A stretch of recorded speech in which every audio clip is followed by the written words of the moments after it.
esse testemunho, queridos, não se trata de um sensacionalismo emocionante de um aventureiro sem sorte, nem tampouco uma réplica do Cidade Alerta. Meu nome é Jarbas de Almeida Filho, sou nascido e criado aqui em Sampa, nasci ali na Bela Vista, na maternidade da Frei Caneca, tenho 66 anos, a família de 13 filhos, eu fui o terceiro. Pai e mãe já passaram. Salmo 3, verso 2. Muitos dizem da minha alma, não há salvação para ele em Deus. É o que falavam do antigo Jarbas. Eu venho de uma família muitíssimo carente. E quando eu cresci, eu comecei a perceber alguma coisa no seio da família. Uma vida assim, totalmente desgovernada, não natural de uma vida, de uma família. Meu pai, sambista, pouco se importava com a família. Mamãe, empregada doméstica, vinha altas horas da noite com sobras de comida para socorrer os seus filhinhos. Durante o dia, pulávamos a janela para tomar café na casa do vizinho, tal, e assim sucessivamente. Eu comecei a perceber que nas feiras, os feirantes, né, sempre cai alguma coisa assim nas bancas. Aí eu pensei assim, não tinha nem tamanho, mas eu pensei, se eu pegar uma sacolinha, eu vou catar alguma coisa, eu vou poder ajudar. E assim foi. Eu pegava uma sacolinha, olha, vou falar uma coisa para vocês aqui, ó. Aí eu catando assim, vira e mexe, tinha um ou outro feirante, né? Aquelas baciinhas de fruta ou legume, aí pivetinho, abre a sacolinha aí, tu e vinha todo contentinho para casa. E não ficou só nisso. Próximo à minha residência, o barraco lá, tinha uma sorveteria num certo local ali. Aí eu pensei, eu vou falar com o feirante, se esse me ajudar, me confiar uma caixa, eu vou poder ajudar um pouquinho mais. Deu tudo certo, porém uma vez só. Me deram aquela caixinha que eu aguentava, que era bem pequenininho. Nas feiras, eu nem precisava agachar, eu passava assim normal. Só para vocês terem uma noção como é que eu era bem raquítico mesmo. Aí eu com aquela caixinha, todo contentinho, aí eu entrei depois que eu andei um pouco, entrei numa vielinha, saí num campinho. Tinha um grupo de adolescentes batendo uma bola. Quando um deles me avistou ao longe, ele deu um brado, ei turma, sorvete! Aí vieram tudo, então de coco, laranja, limão, groselha, acabou o sorvete. Fiquei contente. Falei, bom, agora eles me pagam, eu vou lá, pego mais um e vou ajudar um pouquinho mais. Infelizmente, Senhor, o mundo é cruel. Começaram a olhar para mim e rir. Um ria, o outro também. Aí um deles falou assim, o que será que ele está esperando? Aí um segundo falou, acho que um soco na boca. Aí a hora que eu falei, não, eu tenho que pagar o dono, não completei a frase. Um me deu um soco na boca do estômago, perdi a fala. O maiorzinho deles pegou meu bracinho, torcendo. Enquanto ele quiser receber, vamos ver até onde chega o bracinho dele. Não, solta, tá doendo, não quero receber mais. Eu me dirigi às casas para pedir esmola. Eu especificava, não quero dinheiro. Eu quero alguma coisa para comer e levar para os meus irmãozinhos, ou vestir, calçar. Algumas poucas pessoas se compadeciam do meu estado. Algumas outras simplesmente chegavam próximo do meu rosto, dava aquela cuspida e me despedia debaixo de maldição, incluindo a cor. Eu baixava a cabecinha, trançando as perninhas assim, triste. Aí eu comecei a perceber que quando os caminhões de lixo passavam, antigamente não tinha essas lixeiras.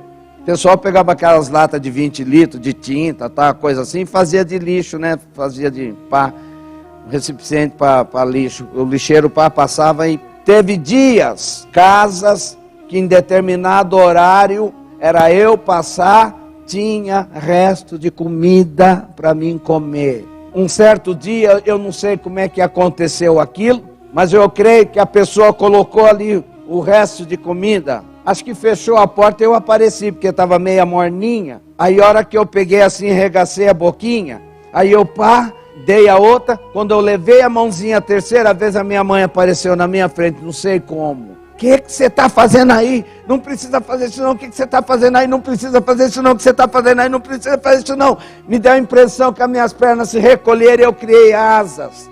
Eu entrei num terreno baldio, assim, peguei a casca de uma árvore, assim, ficava batendo na árvore, assim, não precisa fazer isso não. Por que eu estava lá então? Por que eu estava lá se não precisa fazer isso não? Por que eu estava lá se não precisa fazer isso não? Eu desmaiei de angústia. Eu ia nos bares assistir televisão e geralmente, né, quando a pessoa está fazendo uma propaganda de um comes, o pessoal capricha, né, na propaganda. E estava lá uma mocinha com a boca gostosa, comendo uma bolachinha, e eu com vontade, mas aonde que eu vou comer isso? E aquela mocinha lá na TV comendo, não tinha supermercado. Só tinha venda, empório, quitanda, barzinhos, padaria, pá. Tinha uns mercadinhos, mas supermercado não tinha. E tinha um empório lá perto, um armazém, lá perto lá do barraco. E quando eu entrei no estabelecimento, eu olho assim a gôndola, a tal bolachinha da televisão. Eu tô com vontade, é aquele filme, a minha cabecinha lá no bar, eu vendo a mocinha comendo lá, com vontade, agora está na minha frente, mas eu não tenho dinheiro. Eu pegar a bolachinha, pôr debaixo do braço, para sair para um canto, traçar. Só que o erro é erro, senhores. O erro não fica dando certo. Passado alguns dias, nem pensava em consequências, as lombrigas gritavam mais alto. Aí eu de novo, o mesmo processo. A hora que eu peguei, pus debaixo do bracinho, aquela mão. O que você está levando aí? É uma bolacha, eu tô com vontade de comer, eu não tenho dinheiro, mas eu posso lavar o carro para vocês, eu posso varrer o chão, eu faço qualquer coisa, deixa eu comer. Pá! É melhor pedir do que roubar. Aí eu ficava naquele dilema, ia vender alguma coisa, batiam, tomavam, ia pedir, cuspiam, amaldiçoavam, ia roubar para comer, me espancavam. Fazer o quê? Eu comecei a perceber, aqueles tambor de lixo da padaria, muitas vezes, eu quase entrava dentro dos tambor, para fuçar, que era pequenininho. Não sei se ainda tem em São Paulo aqueles tamborzão assim, ó, das padarias.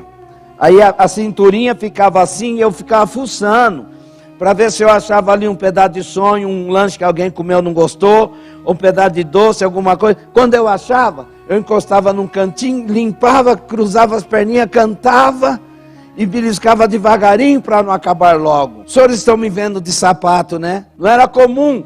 É que agora tem umas formas aí melhor e tal. Se você prestar atenção, você vai ver que o sapato fica meio fora de forma. Até uma certa idade, eu não sabia o que era colocar um sapato no pé. Eu não estou falando da África.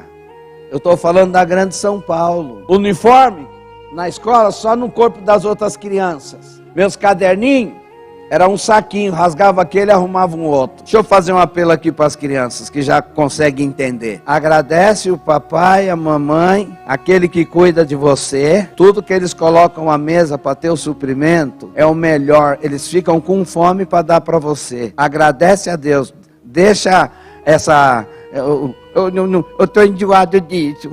Não quer zoião. Estou enjoado daquilo outro. Agradece a Deus, você não precisou ir no tambor de lixo buscar o que comer e nem vai precisar, dá glória a Deus por isso. Na escola, eu estudei até a metade do 2º ano primário. Eu acredito que vocês já perceberam que tem umas deficiências na minha fala, é por essa razão. Quantas vezes eu fui expulso? 6 vezes da escola. Quantas vezes, sabe como é que é criança de melhores condições, né? Juntava um grupinho ali, e ele não tem sapato, que nem nós, ó, não tem tênis. O outro, lá, não tem uniforme, a bolsa dele é um saquinho. E para completar algumas vezes, quando sobrava, apitava a sirene no recreio, quando no retorno, algumas vezes, estava lá na lousa, desenhado um boneco, com um saco nas costas, figurando um mendigo.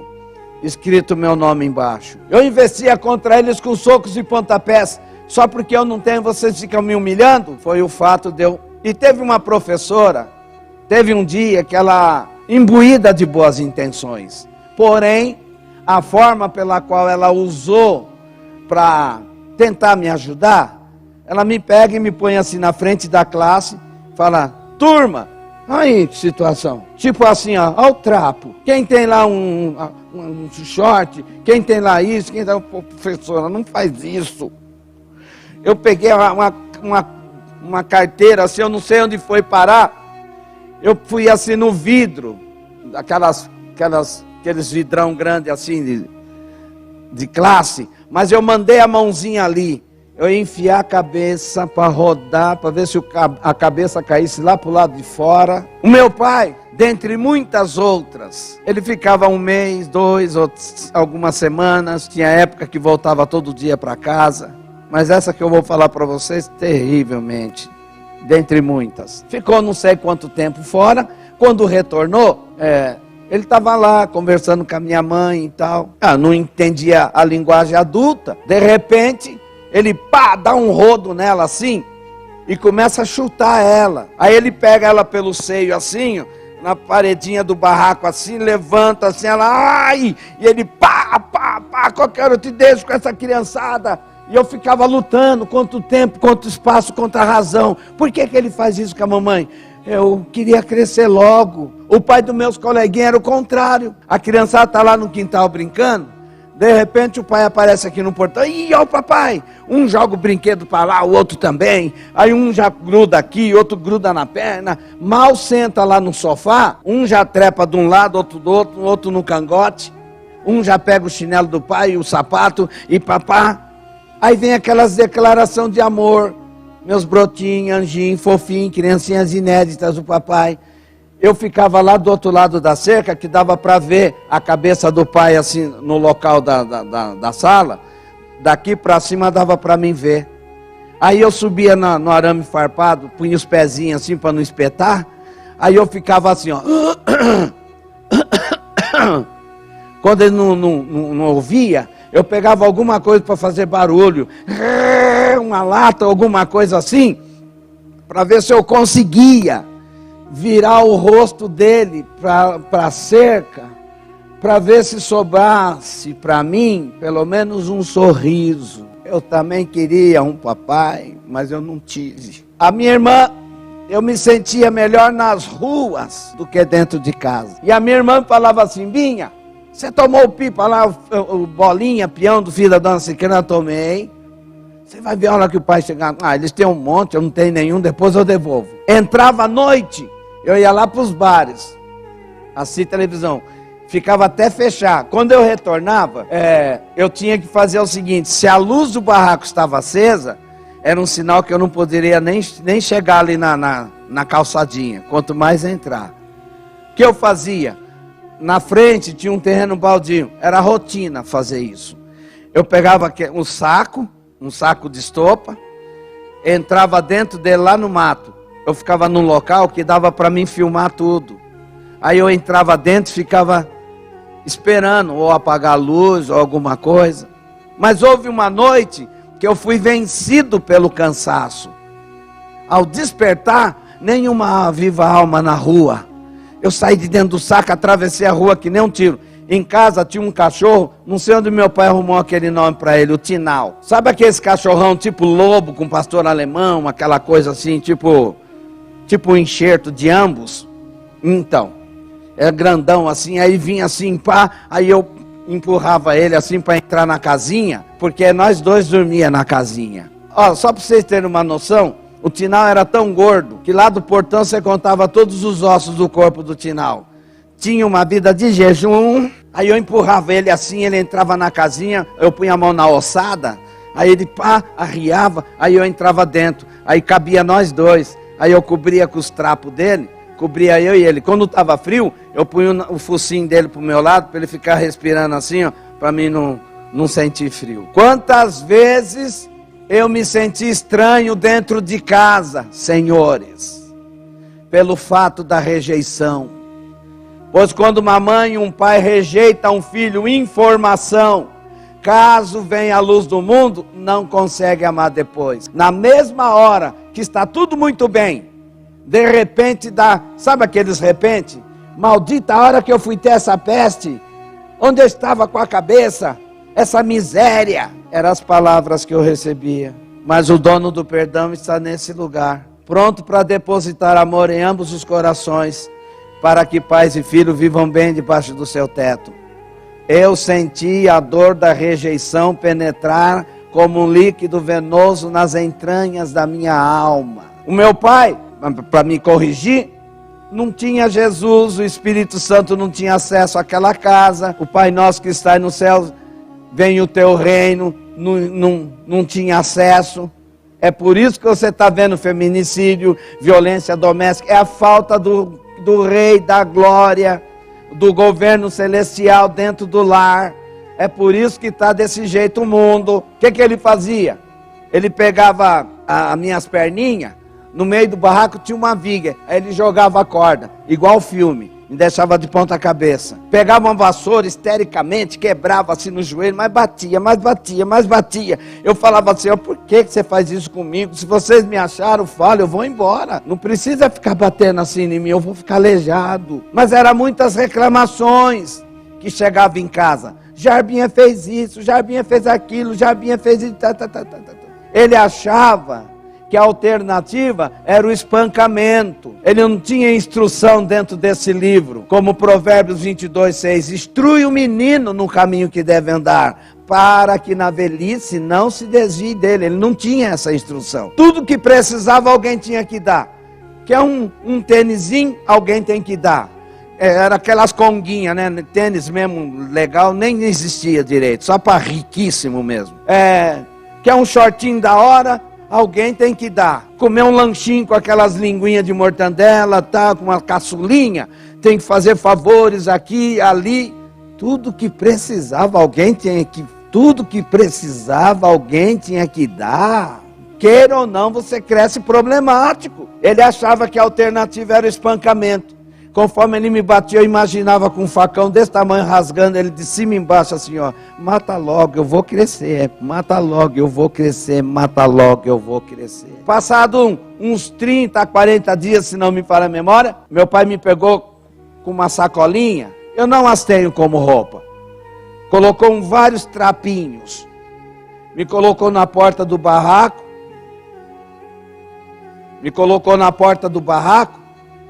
E deu um empurrão e disse, desapareça, esqueça que um dia você teve família. Eu tinha 8 anos e meio de idade, em 62. Aí eu saí assim, sem saber para onde ir, de chinelinho, de shortinho, e a minha mãe veio correndo, não vai embora. Aí agora eu sei que eu não sou filho de vocês.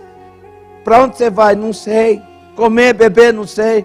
Amigo, amizade, não sei. Aí vinha aquelas mensagens na minha cabeça, eu vou crescer, vou ficar forte, ele vai ficar velho, fraco, cansado, eu vou judiar tanto dele, ele vai ver. Aquele homem era digno de misericórdia, de homem foi transformado em cavalo, tinha que estar a 0 hora nas encruzilhadas, bebendo marafo, rasgando frango vivo no dente, acendendo tipos e tamanhos de cores de vela, amaldiçoando e sendo amaldiçoado. Em casa tinha um altarzinho pequeno, cheio de bonequinhos que se vende aí pelas lojas, um de pau, de pedra, de gesso, de barro. Tinha que pôr uma vela, um copinho com água e limpá-los. Deu para perceber? Os deuses dele, ao invés de limpar as iniquidades do fiel, é o fiel que tem que se preocupar com eles. Depende de um copinho com água. Vai iluminar o caminho de quem? Se depende de uma vela, ainda dá despesa. Isaías 42, verso 8. O Senhor dos exércitos, Yahvé Sabaoth, eu sou o Senhor e esse é o meu nome. A minha glória, pois a outros não darei, nem o meu louvor a imagens de escultura. Eu fui caminhando, fui entrando mundo afora, eu bati em várias portas e não posso repetir o que eu ouvia. Eu pensava com meus botões, se alguma família me pegar para eles, me ajudar a estudar, me formar, depois eu recompenso eles. Pouco importa se eu fosse dormir num porão, ou lá no fundo da casa no quartinho, com as garrafas, com as ferramentas, as baratas. Isso para mim era indiferente. Infelizmente, a porta simplesmente fechou. E na cidade deparei com várias crianças. Vocês sabem que nos anos 50, 60, o frio matava aqui em São Paulo.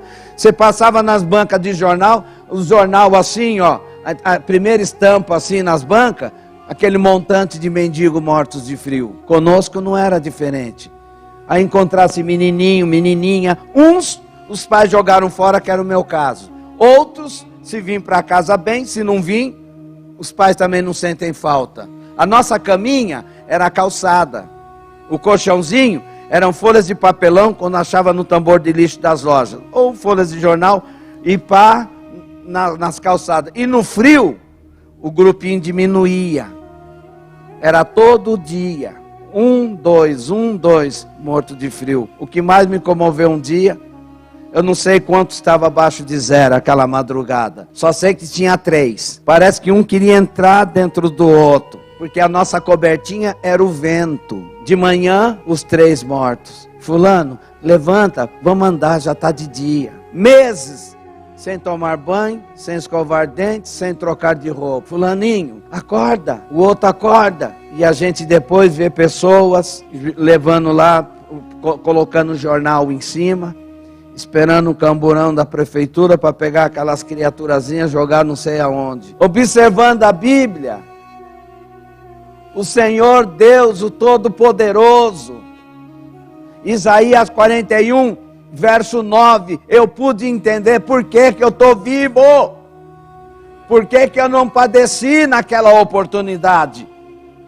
Isaías 41, 9, tu, a quem tomei desde os fins da terra, e te chamei dentre os seus mais excelentes, e te disse, tu és meu servo, a ti te escolhi e não te rejeitei. Começaram a me levar para as favelas. Deu início a uma vida marginalizada. Alguns camaradas começaram a me usar como aviãozinho, pá. Ó, entrega ali na esquina. Tá vendo aqueles 2 ali, pá? Dali, a minha vida começou a se degringolar. Resumindo, quando eu fiz 18 anos, estava pedido vivo ou morto em Santo André. Um grupo de empresários dando um prêmio para a equipe policial que levasse pelo menos a cabeça do Jarbo e quem estivesse junto. Eu saí da Avenida Catequese, entrei debaixo dos predinhos do IAPI. Saí da Cateca, entrei lá debaixo dos predinhos. Aí os policiais que estavam procurando tinham uma trincheira ali. Quando um deles gritou assim, ó, alto! Aí eu, pá, com a valise, com a metralhadora dentro, ou então eu andava com 2 automáticas. A hora que eu tentei abrir a pasta, eu só ouvi o criquilar dos gatilhos. Me atirei que nem um raio no chão. Uma bala tirou uma mecha de cabelo aqui, ó. O dedinho cabe aqui, ó. Essa amassada aqui foi uma bala. Parece brincadeira, eu estou aqui na frente de vocês. Aqui na minha perna, um deles estava com uma calibre 28, cano longo. Só apontou na minha perna e disparou. Tá dando para ver aqui? Aqui foi um enxerto com osso de carneiro, cheio de chumbinho aqui. Aqui também, ó. Tá vendo aqui, ó? Aí, dali, levaram para o hospital de Santo André, né? E fui para o Carandiru. Fiquei 10 anos no pavilhão 9. Tinha 3.000 presos. 2 meses antes do massacre do Carandiru, eu fui liberto. 2 meses antes. Só que cadeia tem que ter, e outros processos de recuperação, mas para ver regeneração, mudança de caráter, só através do Espírito Santo, em nome de Jesus, pela Bíblia Sagrada. Muito difícil para chegar em casa, mas consegui.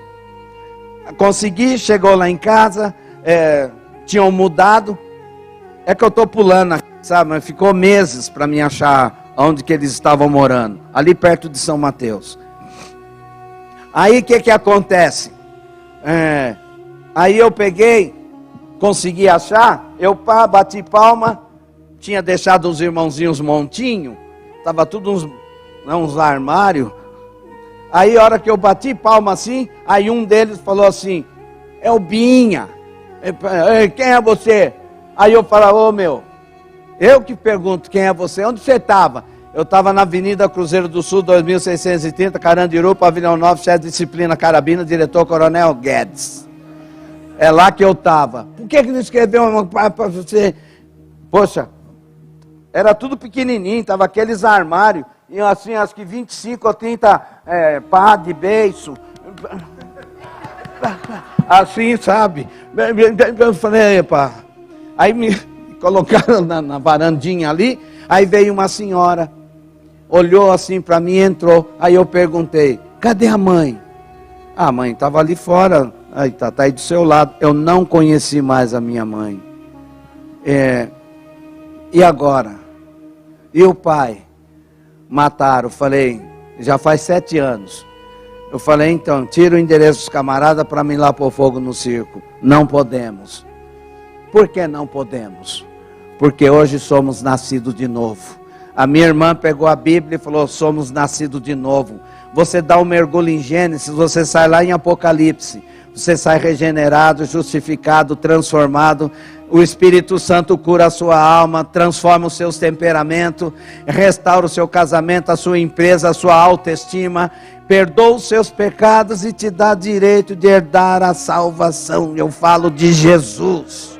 Como eu não saí liberto do pecado, logo no ano, em 81, dia 13 de janeiro de 82, o que aconteceu?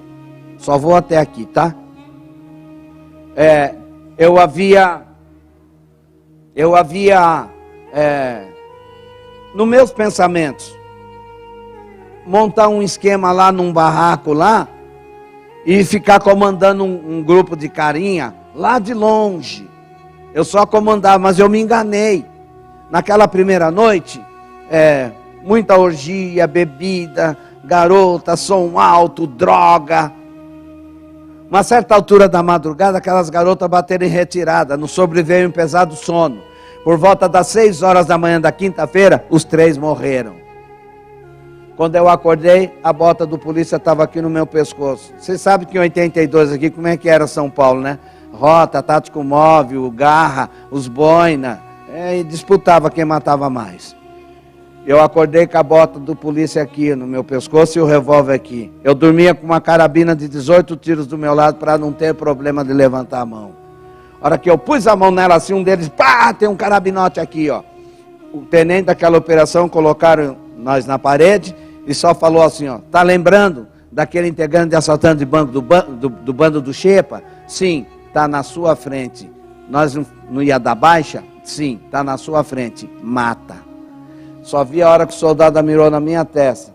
Uma bala 38 sai a 150 por hora do revólver. Ela não sai assim, ó. Ela sai assim.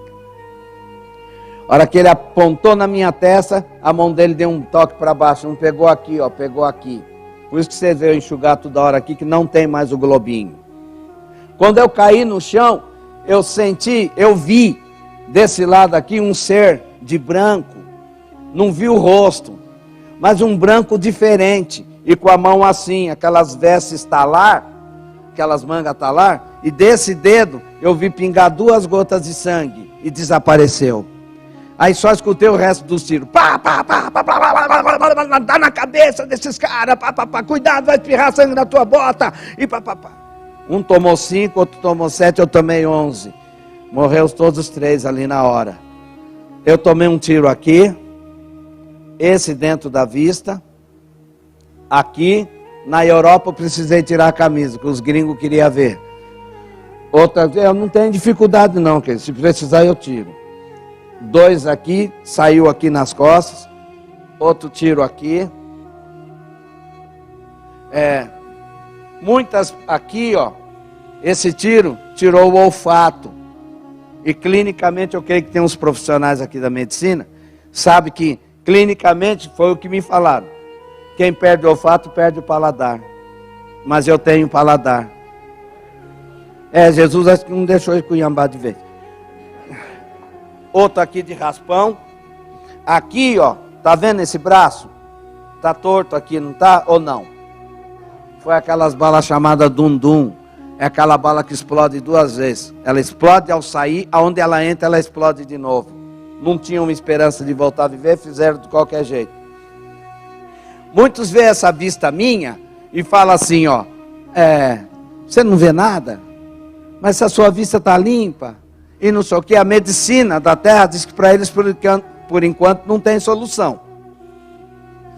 Mas não tem nada. Alguns, a mamãezinha, minha esposa, fala assim, Jarbas, sabe aquele que estava insistindo? Estava com um lenço, um outro estava com papel assim, fala, pô, mas você não está vendo nada? Mas não está vendo nada?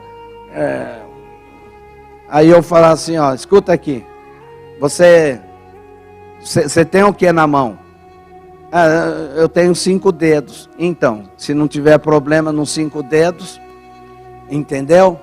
Aí um carinha viu nós sendo arrastados, porque de manhã, muita gente saindo de casa para o serviço.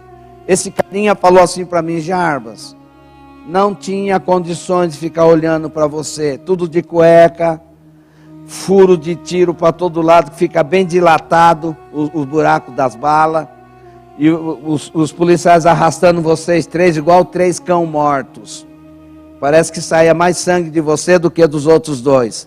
Eu deduzi, mais ou menos, que quando jogaram dentro do camburão, eu só escutei uma voz, a última coisa que eu ouvi, era um cabelo black e tal, aí só senti quando jogaram a minha cabeça para trás, e eu ouvi uma voz, deixa eu dar o tiro de misericórdia na cabeça desse cara que ele ainda está vivo. Aqui, ó. Saiu aqui, ó. Porque dele, por ele, para ele são todas as coisas. Levaram para o hospital do Tatuapé, Vila Formosa, para o pronto-socorro e tal. Eu vou parar aqui, queridos, porque eu não posso deixar de falar sobre esse tal de inferno. Se você crê, colega, eu não acreditava. Se você crê, o inferno existe. Se você não crê, existe a mesma coisa. A morte é uma porta que te coloca diante de 2 caminhos. Eternidade nos céus com Deus, ou lago de fogo do Apocalipse, que ainda não foi inaugurado. Satanás, o falso profeta, a besta, e o inferno, os demônios, e quem desprezou essa palavra serão lançados lá. Queridos, aonde você vai passar a sua eternidade? Lucas 12, versículo 20. Louco, esta noite te pedirão a tua alma. O que tens preparado? Para quem será? Queridos, quando a alma saiu de dentro do corpo, filho, eu vendo assim, ó, o meu corpo assim na mesa do necrotério, e aquela mão peluda assim, puxando eu para baixo, e eu querendo voltar, e eu sumindo, aquela escuridão do inferno, querido, é piche, é semelhante a um piche. A nossa escuridão aqui, quando escurece o nosso mundo natural, é a claridade do meio-dia. E eu, não quero, e aqueles barulhos de corrente, milhares, mas milhares de almas gemendo, berrando, se descabelando. Muitos fazendo assim, ai,